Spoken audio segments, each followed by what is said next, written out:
The night the sky fell into his field, everything Anwar Malik believed about fate, fairness, and survival shattered at once. One moment he was standing ankle-deep in dry soil, staring at crops that refused to grow, and the next, fire tore through the clouds and slammed into his land like a wounded star. The earth shook, birds screamed into the dark, and Anwar dropped to his knees, convinced that even the heavens had finally decided to crush what little he had left. Before the story truly begins, pause for a moment. If you believe in kindness, second chances, and the quiet miracles that change ordinary lives, please like this video, share it with someone who needs hope, comment your thoughts, and subscribe to the channel. Stories like this are meant to be felt together. Anwar Malik was a struggling farmer in a forgotten village where the road cracked before it reached the town sign. His hands were permanently rough, his back permanently bent, and his heart permanently tired. The land he worked had belonged to his father and his father before him, but pride could not pay debts, and tradition could not buy seeds. For 3 years the rains had betrayed him, the river had shrunk into a sad ribbon of mud, and the bank notices had arrived like threats disguised as paper. Every morning Anwar rose before dawn, washed his face at the hand pump, and stepped into his fields with a quiet prayer that this would be the day something changed. Every evening he returned home with the same unanswered hope. That night, he had stayed later than usual, trying to fix a broken fence with wire he had reused too many times.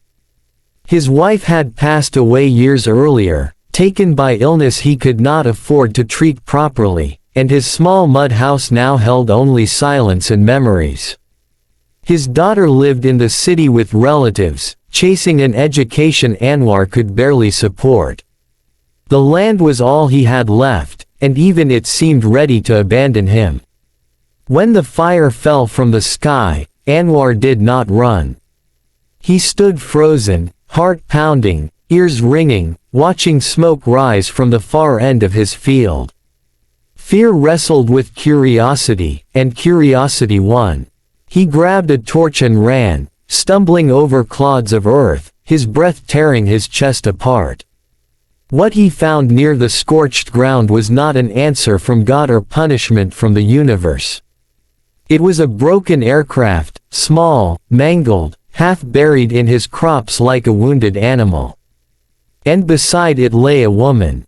She was unconscious, her clothes torn, her face streaked with blood and ash.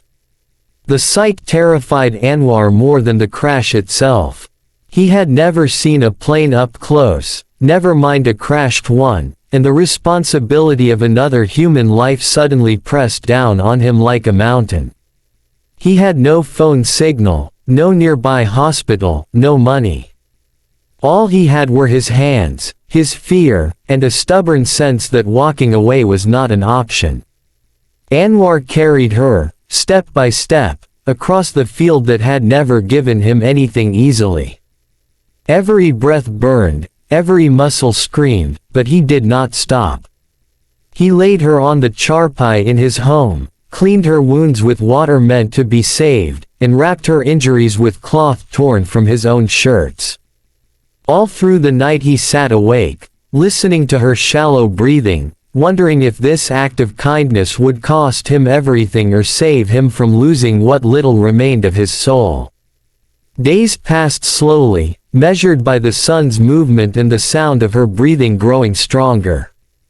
When she finally opened her eyes, confusion and fear clouded her face.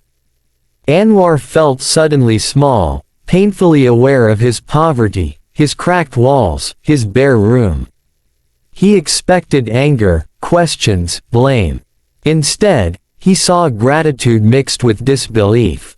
He explained as best he could, using simple words, careful gestures, and honesty stripped bare. She learned his name, and he learned hers was Sophia Reynolds. As she recovered, fragments of her life surfaced like pieces of a puzzle. She was a pilot, but not the kind Anwar had imagined. She was not flying for a company or carrying passengers. She owned the aircraft. She owned several, as it turned out. Sophia was a self-made millionaire, an entrepreneur who had built logistics and aviation businesses across continents.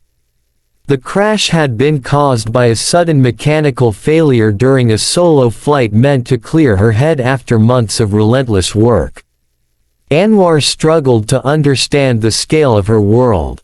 Millionaire was a word he had heard on the radio, associated with distant cities and people who did not count coins before buying bread. The idea that such a person lay in his home, drank his water, and depended on his care felt unreal. Yet Sophia, stripped of titles and power, was simply a wounded human being learning to walk again on uneven ground. Their days fell into a quiet rhythm. Anwar worked the fields while Sophia rested, and in the evenings he brought her food, sometimes apologizing for its simplicity. She never complained. She asked about the land, about his wife, about his daughter. Anwar found himself speaking of things he had buried deep, of dreams he had once held and slowly released. Sophia listened not as someone passing time, but as someone genuinely absorbing the weight of another life. Outside, trouble brewed. Villagers whispered about the crash, about authorities, about danger. Anwar feared questions he could not answer and consequences he could not afford. He imagined officials seizing his land, accusing him of hiding things, blaming him for damages worth more than his entire existence. Each night he lay awake, torn between relief that Sophia was alive and dread of what her survival might bring into his fragile world. When Sophia was strong enough to stand, she walked to the edge of the field and looked at the cracked soil stretching toward the horizon.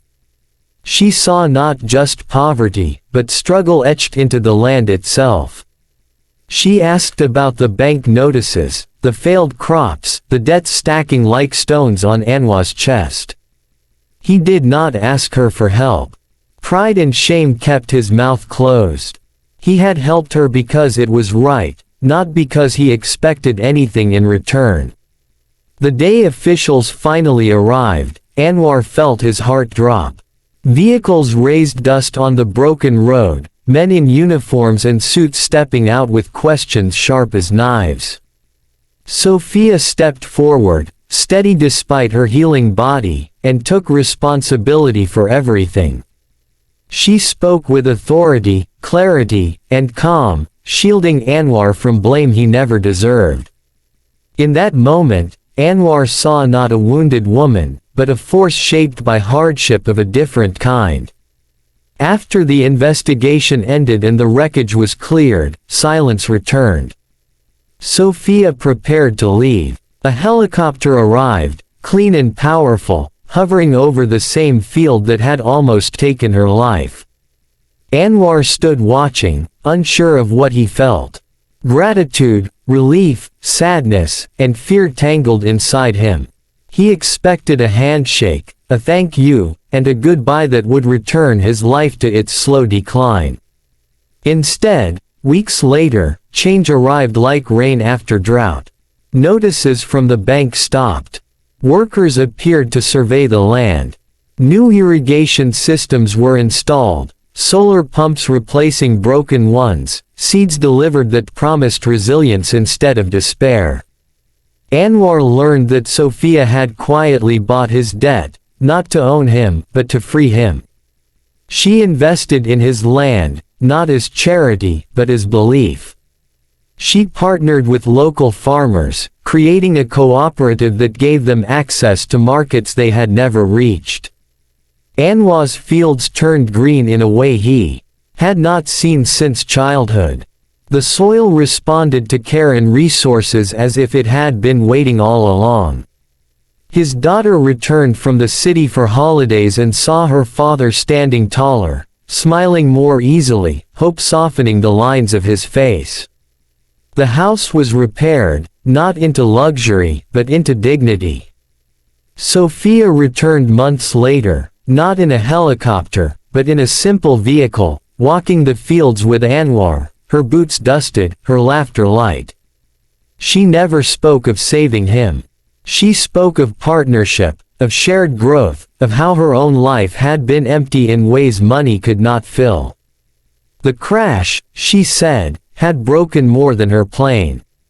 It had cracked open a truth she had been outrunning for years.